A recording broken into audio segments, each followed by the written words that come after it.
In a flash, everything changed when I heard my husband's angry voice on the phone. He yelled, "Why do you always fall apart when I need you?" He didn't seem to care that I was in the hospital because our baby was in danger. He complained about being hungry and waiting for my cooking while I was stuck in the hospital. He said he'd had enough and was going out to eat with his parents, leaving me to figure out how to get home on my own. His anger made me feel even worse, especially because I was scared for our unborn baby and worried that I couldn't protect them. I used to be a dedicated cosmetic salesperson known for my hard work and success. I had many awards and loved my job. Meeting my husband felt like a dream come true, and our relationship quickly turned into marriage. When I found out I was pregnant, I had to make a tough choice. Leave my job to avoid the risk of miscarriage, thinking about what was best for our family's future. As my pregnancy progressed, my husband's support seemed to disappear. What used to be excitement turned into frustration. Simple tasks became overwhelming for me, and I struggled to meet his expectations. He would ask, "Where's my lunch?" and then criticize the simple sandwiches I made, saying I couldn't handle smells. He dismissed my difficulties with, "Pregnancy is not an illness," making me feel alone in my struggles. This was so different from the man I had fallen in love with. He stopped coming to doctor's visits and showed less concern for the household chores that were becoming too much for me. Our home, once filled with love and respect, felt like a constant battle as I tried to protect both myself and our baby. I hoped that we'd eventually find our way back to understanding each other. Maybe he's just tired and stressed from mentoring a new person at work. I kept telling myself that once the baby is here, his busy schedule will ease up and we'll settle into a good routine as a family. I reassured myself, whispering "okay," while gently touching my growing belly, trying to stay positive despite the challenges with my changing body and our strained relationship. Things between my husband and me haven't improved. On top of that, my in-laws have started showing up unannounced, which has added to my stress. They criticize the cleanliness of our home and worry about how we'll manage with the baby, but they still expect me to serve them food right away. I feel overwhelmed and unprepared, and their visits always end with disappointment. My husband never stands up for me and seems to agree with their criticisms, making me feel like I'm not good enough. One day, while heavily pregnant and sent out to buy groceries, I collapsed from exhaustion. I woke up in the hospital, having passed out from overdoing it, but thankfully, our baby was fine. The doctor said I needed to rest for a few days. I saw missed calls from my husband and thought he must have been worried. But when I called him back, instead of relief or concern, he greeted me with anger. "Where have you been?" he demanded harshly, as if my health and our baby's safety didn't matter to him. His cold words made me shiver. I tried to explain, "I'm sorry I collapsed at the store and had to come to the hospital. They have me on IV fluids and want me to stay here for a few days." But his response was unfeeling and impatient. "You collapse and I'm supposed to care. Why don't you answer when I call?" "You're so slow," he said, making me feel even worse. I couldn't stand the thought of our baby being exposed to this negativity. I pleaded, "Please stop yelling. It's not good for the baby," but he ignored me. He continued, "We're starving here waiting for your awful cooking, and you're just relaxing in the hospital." It was clear he wanted to go out to eat with his parents and leave me on my own, even though I was in this condition. His anger and lack of concern were overwhelming.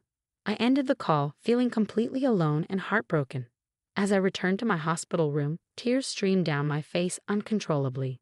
In that vulnerable moment, a familiar and comforting voice reached out to me.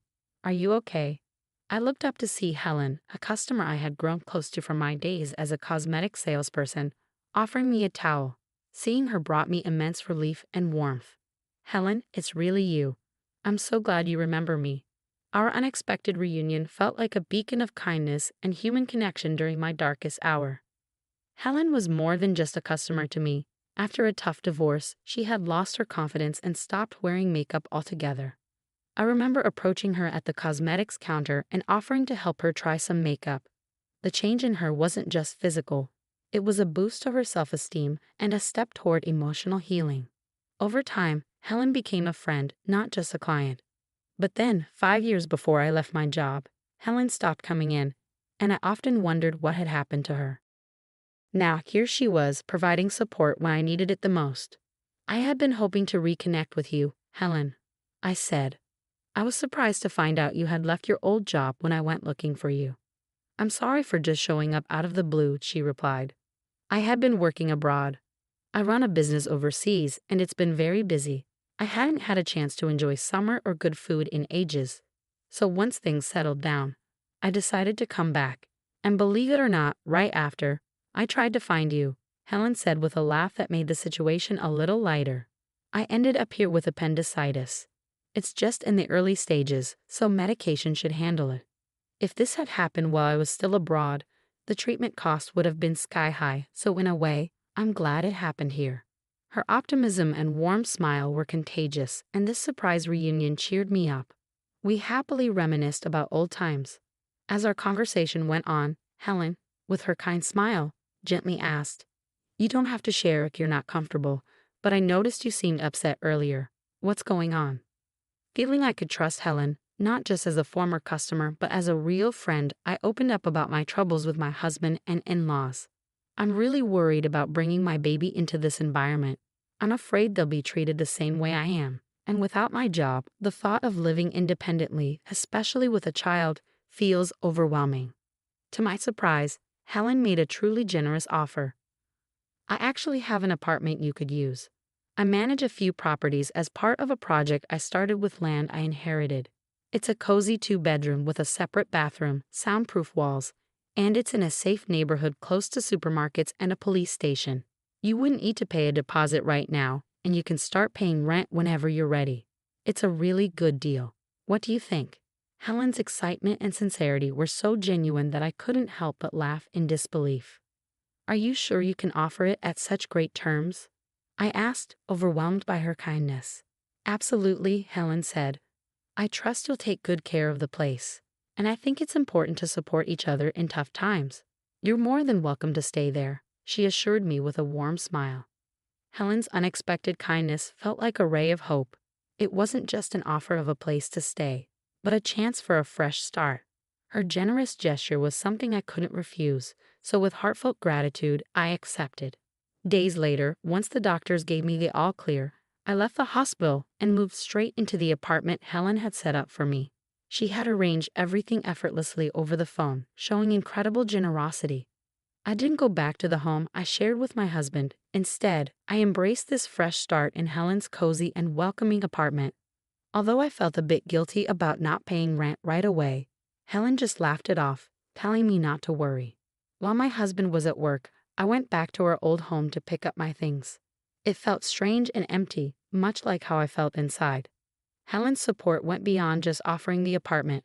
She connected me with a lawyer who had helped her before, and this solidified my decision to pursue a divorce. The lawyer's encouragement gave me hope, and with each hospital visit confirming the health of my baby, my resolve grew stronger. One day, as I left the hospital, I was alarmed to see my husband waiting for me. I panicked and tried to leave quickly, but my pregnancy made it hard to move fast. He confronted me about the lawyer and our living situation, gripping my arm tightly. I stood my ground, insisting that any discussions about the divorce, compensation, or child support should be handled through the lawyer. I refused to return home with him. As he tried to force me to go back, a young woman stepped in to help. Rebecca, as she introduced herself, immediately stood in front of me, showing clear protection.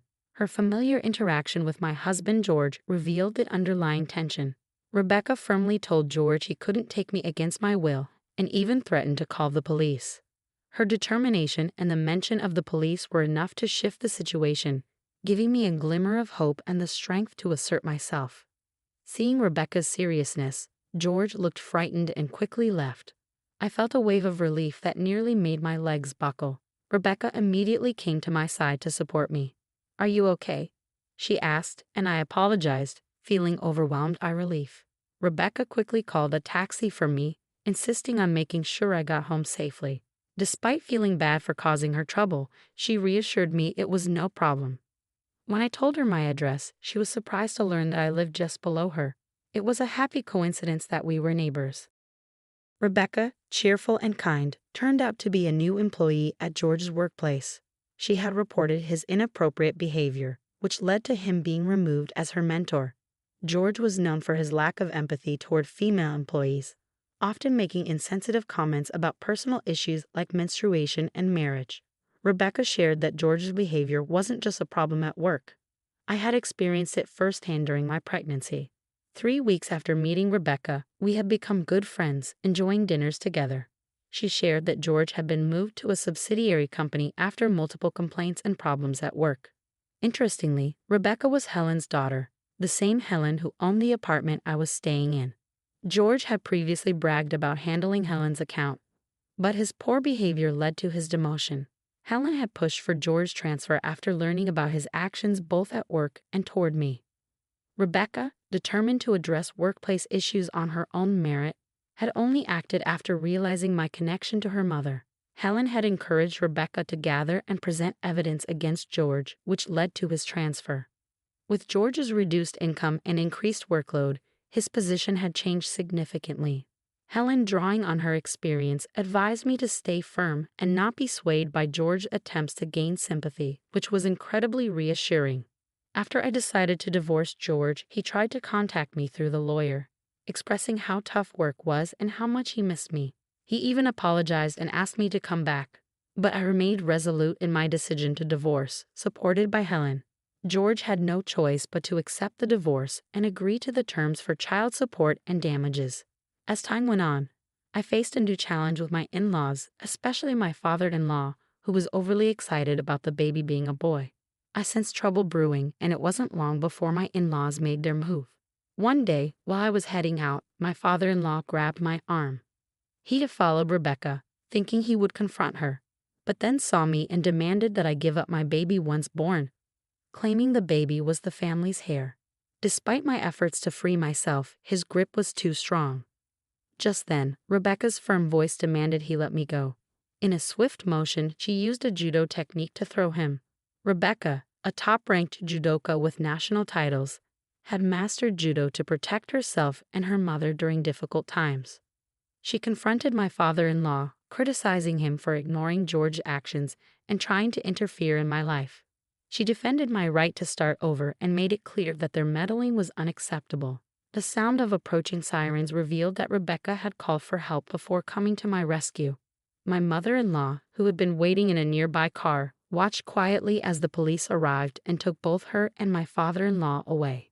My father-in-law was arrested, and after some reflection, my mother-in-law decided to divorce him and start a new life in the countryside. George tried to persuade his mother to let him come with her, saying he was fed up with his job and the family drama, but she firmly rejected him. Through the lawyer, my mother-in-law sent her apologies and left some money as a gesture of goodwill.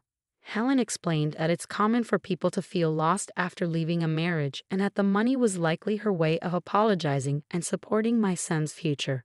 I was surprised by her support, given her past behavior, but grateful for her attempt to make amends. After finalizing the divorce, I gave birth to a healthy baby boy. My mother-in-law chose to live in the countryside, preferring solitude over staying with George.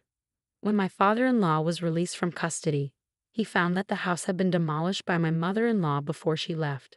He ended up moving in with George, which only led to more problems and eventually caused George to resign from his job due to a damaged reputation. Despite the upheaval, child support payments continued to come in reliably, likely managed by Helen and the lawyer. Rebecca was recognized at work for her efforts and became a project leader, earning admiration from her colleagues. Helen's projects, including women-only properties and housing for foreigners, were thriving. As for me, once my son was old enough, I planned to return to work. Helen had offered me a position at a new high-end cosmetics store she was opening. She continued to support me and showed affection for my son, as if he were her own grandchild. Rebecca also made time to visit us. Both of them reminded me of the strength and kindness that had carried me through the toughest times. I was determined to be as strong and protective of my son as these incredible